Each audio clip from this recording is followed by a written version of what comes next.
And the S stands for sigh. Sad? Sad? Sad. Sigh. Sam? Does it stand for Sam? Sam Darnold. Dude, that's the thing too. Like Green Bay, and there's been a lot of like, oh, they can't be, bro. Like all of their losses are to within the division. Yeah, they got swept by the Lions. They got swept by the Vikings. The first time since 2017 they got swept by the Vikings.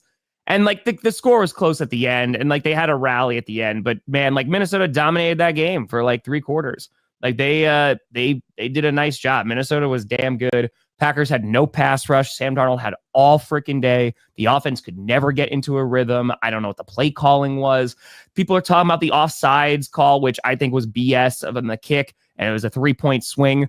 But guess what? They decided not to go for 3 and decided to go for it on 4th down, and it was a turnover on down. So the Packers had opportunities to win that game, and they didn't, unfortunately. So yeah, it's upsetting. Would you the offsides on the field goal? Yeah. How mad did that make you? Dude, in the moment versus like retrospect. In the moment, it was kind of like, well, I don't know what they're seeing. Yeah, I looked at that a lot, and I can't see it. I can't see it. And like someone on Twitter was like, "What do you mean? Look at this!" and drew the most unstraight line ever. It was like, "Hey, look, see, he jumped. He was lined up." So again, I'm not overly upset because 1, listen, the Packers have gotten calls before, but 2, that didn't decide the game. I know that's a 3-point swing because he missed the field goal attempt, and then they wound up getting it, moving it 5 yards closer. But the Packers could have, you know how you win that game? Score more than 3 points in the first half. Like that's how you could do that. And they didn't show up. You know, Josh Jacobs, they were moving well on that first drive. And that first drive seems to be pivotal if like the Packers are going to show up in the first half. And Josh Jacobs fumbled, you know, and that kind of already put him at a disadvantage. So at the end of the day, like it sucks. Packers fall to the 7 seed, which I am not very happy about. Still have an opportunity to get the 6 seed if they beat the Bears and the Commanders lose to the Cowboys, but I don't know how likely that's going to be. So yeah, it sucks, but I still think this team is good. I'm not blaming injury, but having guys out, Devontae Wyatt, Zane Anderson, they both left that game with a concussion. Had no Quay Walker, no Jair Alexander, no Evan Williams. Missing Christian Watson on that offense made a huge difference because that offense just looked completely out of sync all day, man. And I got to give a ton of credit to the Vikings. The Vikings defense played well. The offensive line for the Packers looked the worst that they have in a while because they could not stop the Vikings. Jordan Love was under siege. And on top of that, you know, like I said, they just couldn't establish anything. The one good thing, the run defense still looked pretty good. The passing defense looked bad. The run defense still looked good. So that was... Yeah, there's like, I had 2 takeaways. One, the Packers front didn't look as dominant as it has while they've kind of had this like nice stretch where like, oh shit, Packers are ready to make some noise in the postseason. It's because they're dominating, you know, both sides of the trenches. Love wasn't great under pressure either.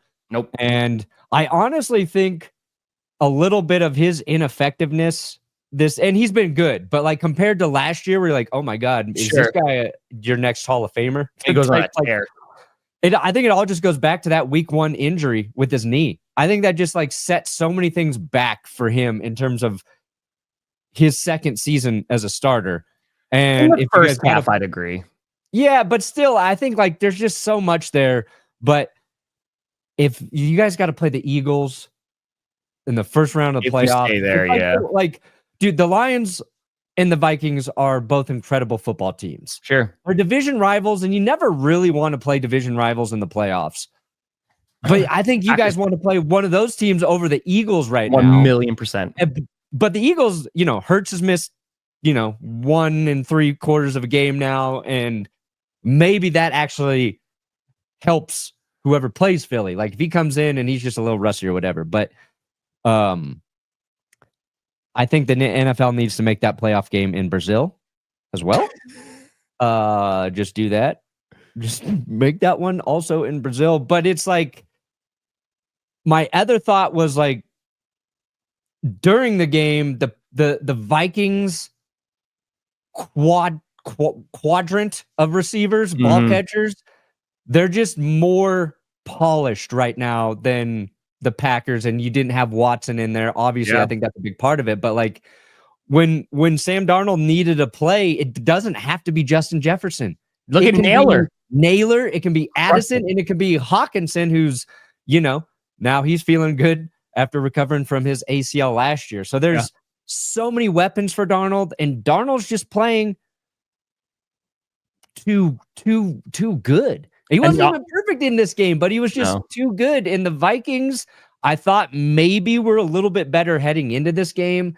They kind of proved it, but the NFC North is probably the most fun division to watch right now.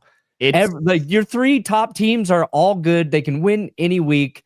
They're very different teams too. It's just, it sucks for you guys, but that was outside. That game was because you guys clawed back into it. If they don't do that, then we're talking about like the Vikings just dominated you guys. Yeah, correct. And here's like, what are you more impressed with? The team that's trailing 17 and gets back into it? No. Or the team that was up 17 and almost fucking blew it, but still held on to win? Because at the end of the day, I think like the Vikings were by far the better team yesterday. Like they're I have no for 3.5 quarters. They were the better team, so you talk about that defense and whatever, but there was never that last drive got a little bit iffy, but like you said, like they made the play, and it was perfect. Like his Cam Akers was wide open and Darnold had time. Like our lack of pass rush, which looked really damn good against the Saints, looked really damn good against the Seahawks. This is a much better team than the Saints and the Seahawks. And even when we blew out the Saints, I'm very confident in my team, obviously, and I think that they can still beat anybody, but those are two completely different teams and different squads. And it was going to be tough going on the road and beating the Vikings. I still had a ton of confidence that they could do it, but they just looked flat as hell, man. And that's the frustrating thing. And there's little things that can be picked on of like, okay, the play calling wasn't that great. You look at the floor, not going for points. Like there's a bunch of things that you can pick out.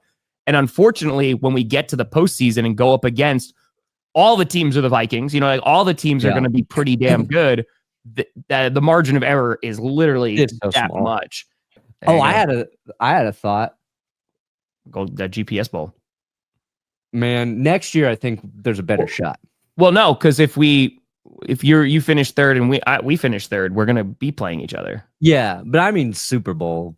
Yeah, but yes. Apparently you're gonna play all the clickbait people next year, which is cool. But all right, 2 thoughts. If I forget the second one, remind me. I got you. Instead of the 18th game the NFL wants to do, what if that week they just go to a play-in game for the last 2 wildcard spots? So every team going into the playoffs actually gets a bye, and then you get 2 games, 1 Sunday. So the 1 seed has 2 byes, is off for 2 weeks? Let's figure that out later. I'm not thinking that far ahead.